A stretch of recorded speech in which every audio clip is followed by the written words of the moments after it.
اللهم صل على محمد وآل محمد. السلام عليكم ويا هلا وكل الهلا بيكم بقناتي قناة مطبخ أم علي الربيعي.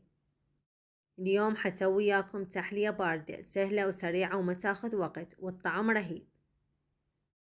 بسم الله الرحمن الرحيم. أبدأ وياكم بالمكونات وطريقة العمل.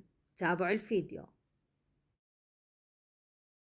أضيف 3 أكواب من الحليب السائل، وإذا ما متوفر عندكم الحليب السائل تقدرون تستخدمون الحليب الباودر. لكل كوب ماي ملعقتين طعام حليب باودر. 3 ملاعق كبيرة طحين. 3 ملاعق كبيرة نشا المحلبي. 6 ملاعق كبيرة شكر.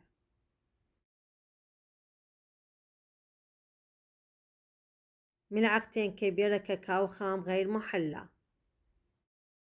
نص ملعقة كبيرة فانيلا سائلة أو فانيلا باودر. أخلطها على البارد حتى تذوب المكونات.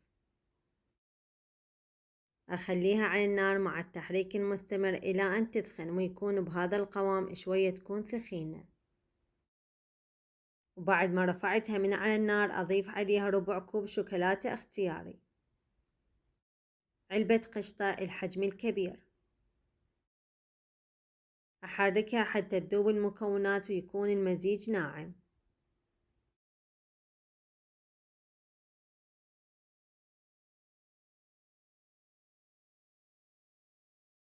إن شاء الله أخلي المكونات بصندوق الوصف.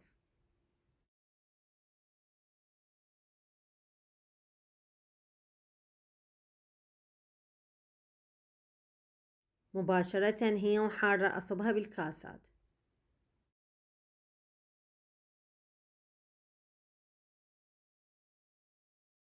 وأدخلها الثلاجة بس تبرد.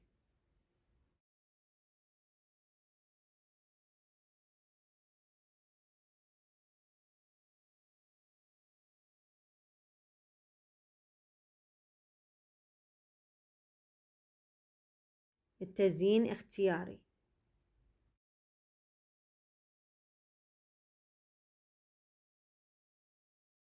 وهذا شكلها النهائي. جربوها كلش طيبة.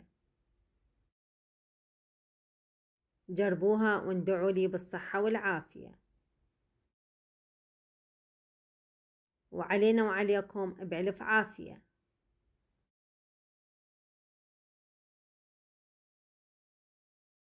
إذا عجبكم الفيديو لا تنسون اللايك والاشتراك بالقناة. مع ألف سلامة.